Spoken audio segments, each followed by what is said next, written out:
me, 25, IT systems analyst at a massive corporate conglomerate. Job consists of turning things off and on again. Work in the sub-basement server room. We call it the dungeon. No windows, just blinking LEDs and the hum of cooling fans. I am the server goblin, comfortable in the dark. Social skills calibrated for Linux terminals, not humans. My wardrobe is 90% free conference t-shirts. Average height, average face, glasses that slide down my nose. I am background texture in this high-res world. Be her, Elena, Director of Strategic Operations. Top floor office with glass walls and skyline views. She walks like she owns the gravity she steps on. Sharp suits, sharper eyes, terrifyingly beautiful in a "will fire you for breathing wrong" way. We are not in the same tax bracket. We are not in the same species. I fixed her laptop once, 3 years ago. She didn't look up from her phone, just slid the device across the mahogany desk like a hockey puck. That was our entire relationship history. Until Tuesday, sitting in my ergonomic chair eating a lukewarm burrito. Dungeon door opens. Security card beep echoes like a gunshot. Panic. Nobody comes down here unless the building is burning or the Wi-Fi is down. It's her, Elena, standing in the doorway of my cable-infested cave. She looks out of place, like a diamond dropped in a dumpster. I swallow a massive chunk of burrito whole. Pain. Stand up, wiping crumbs off my Java Sucks shirt. "Can I help you, Ms. Vance?" She scans the room, scans me. Her face is unreadable, facial expression locked on corporate neutral. "I need you to come with me." Am I fired? Did I accidentally delete the cloud? No. "Bring your things." I grab my backpack, follow her to the elevator, ride up 40 floors in silence. The air pressure changes. My ears pop. We step out into the executive wing. Smells like money and anxiety. She leads me to her office, closes the door, blinds automatically lower. This is it. I'm being liquidated. Sit down. I sit on a chair that costs more than my student loans. She leans against her desk, arms crossed. I need a fiancé. Brain blue screen. Error 404. Logic not found. Excuse me? Not a real one, she says, voice clipped. A placeholder. A prop. Why me? She sighs, pinching the bridge of her nose. Because you are a ghost. HR has no files on you other than payroll. You have no office gossip footprint. You are statistically the most invisible man in this building. Ouch. Accurate, but ouch. She explains the mission. Company merger incoming. Rival CEO wants to merge families to secure the deal. His son is the shark. A trust fund psycho named Sterling. She needs to look unavailable. She needs a fiancé who looks harmless but devoted. I need you to attend the gala this Saturday. Pretend we've been dating for 6 months. Quietly engaged. You just have to stand there and nod, and not look like that. She gestures at my entire existence. I refuse. This is insane. I have a raid night on Saturday. She slides a piece of paper across the desk. It's a check. The number has too many zeros. That covers my rent for 2 years. Raid night is cancelled. Fine. Deal. Operation Trojan Horse Boyfriend is a go. Wednesday. She drags me to a tailor during lunch break. Italian guy measures my inseam. Very uncomfortable. Elena critiques everything. Stand up straight. Stop slouching. Fix your hair. She buys me a navy suit. Slim fit. I look in the mirror. Who is this guy? I look like I commit white-collar crimes. It's an improvement. She stands behind me in the reflection, nods once. Adequate. We spend the car ride back rehearsing backstory. We met at a coffee shop. I'm a consultant, vague enough to mean anything. She hates coffee. She likes tea. She's allergic to strawberries. Her middle name is Rose. I memorize the data like server specs. She asks nothing about me.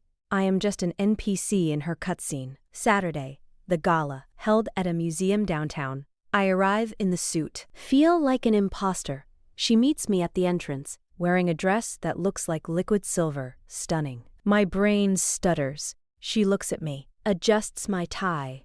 Her hands are warm. Don't speak unless spoken to, she whispers. Smells like jasmine and cold, hard cash. We enter.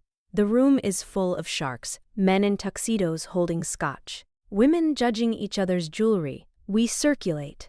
She holds my arm. Her grip is tight, too tight. She's nervous. The Ice Queen is trembling. I look at her. She's scanning the room for threats. Suddenly, a wild Sterling appears. The rival suitor looks like a movie villain. Perfect teeth, dead eyes. Elena, he says, voice like oil. He ignores me completely, treats me like furniture. I hear you brought a pet, he sneers. Elena stiffens. This is my fiancé, she says. Voice wavers slightly. Sterling laughs. He steps into her personal space. Aggro range breached. Come on, Elle. We know this is a joke. Ditch the accountant. Let's talk business. He reaches for her arm. She flinches. Something in my code snaps. Override protocol engaged. I step between them, block his pathing. Actually, I said, voice deeper than usual. We were just leaving to get a drink. Sterling looks down at me. Who do you think you are? I'm the guy she chose, I say. And you're the guy blocking the bar. Move. Room goes quiet. Sterling looks confused. NPCs aren't supposed to fight back. He steps back, bewildered. I guide Elena away, heart hammering against my ribs at 200 BPM. We reach the balcony, fresh air. She lets go of my arm, stares at me. You're insane, she says. He could buy your entire bloodline. I shrug. He was in your hitbox. She blinks. Then, a sound, a snort. She's laughing, hand over her mouth, shoulders shaking. Real laughter, not the corporate chuckle. The I can't believe that happened laugh. It changes her face, makes her look younger, softer. Thank you, she says. Really, we stay on the balcony for an hour. She drops the act, tells me she hates these events, hates the shoes, hates the fake smiles, admits she actually likes sci-fi novels, read Dune 5 times. I tell her about the server room, about naming the servers after Star Wars planets. She thinks it's funny. We talk about nothing. We talk about everything. For a moment, the DLC barrier is down, just two people hiding from the world. She looks at me, intense eye contact. Maybe I'm not just a prop anymore. Maybe I'm player 2. We leave early, share a cab. She rests her head on my shoulder, just for a minute. Says she's tired. I don't move, don't breathe. Drop her off at her penthouse. She lingers at the door. Good night, she says. Uses my real name. Not consultant. Not you. Go home feeling like I unlocked a secret ending. Monday, walk into the building floating. Head to the dungeon. Humming a song. Need to check a ticket on the 40th floor. Usually, I'd send a junior. Today, I go myself. Just to see her. Walk past the conference room. Door is ajar. Hear voices. It's Sterling and Elena and her father, the CEO. I freeze. Stealth mode. So the engagement is off? Sterling asks. Elena's voice. Cold again. Professional. It was never real, she says. Just a strategy to buy time. He's a nobody. A useful tool from the basement. Don't worry about him. He served his purpose. I'll cut him loose this week. Heart shatters. Like glass dropping on concrete. Shards everywhere. Of course. Stupid. Stupid NPC. Thinking you could join the main party. It was just a script. I turn around. Walk back to the elevator. Numb. Go to the dungeon. Sit in the dark. Take off the nice watch she gave me for the act. Put it in an envelope. Leave it on her desk later when she's at lunch. Send an email. Subject, resignation. Effective in 2 weeks. Taking all remaining sick leave immediately. Do not perceive me. Go home. Phone buzzes. Elena. Ignore. Buzzes again. Block number. Spend 3 days in my apartment, eating instant noodles, staring at the ceiling. Feel like deleted data. Thursday. Someone pounding on my door. Delivery guy? Ignore it. Pounding gets louder. Open up. It's her voice. Panic. Look through the peephole. It's Elena, wearing a hoodie and jeans. No makeup. Hair in a messy bun. She looks real and angry. I open the door. She storms in, pushing past me. Why are you quitting? She demands. Why are you ghosting me? I stand by the door, defeated. I heard you. I say, in the conference room, with Sterling. She freezes, shoulders drop. Oh, yeah. Oh, I served my purpose, right? Just a useful tool. I turn away. Please leave. Silence. Then a quiet voice. I was lying. I turn back. What? I was lying to them, she says, voice shaking. They were pressuring me. My father threatened to fire my entire team. I had to play the part. I had to sound like the ruthless executive they raised me to be. But I hated saying it. I hated every word. She steps closer. Her eyes are red. Has she been crying? The Ice Queen leaks coolant? I didn't mean it, she whispers. Saturday wasn't an act. Not for me. I look at her, scanning for deception. No glitches found.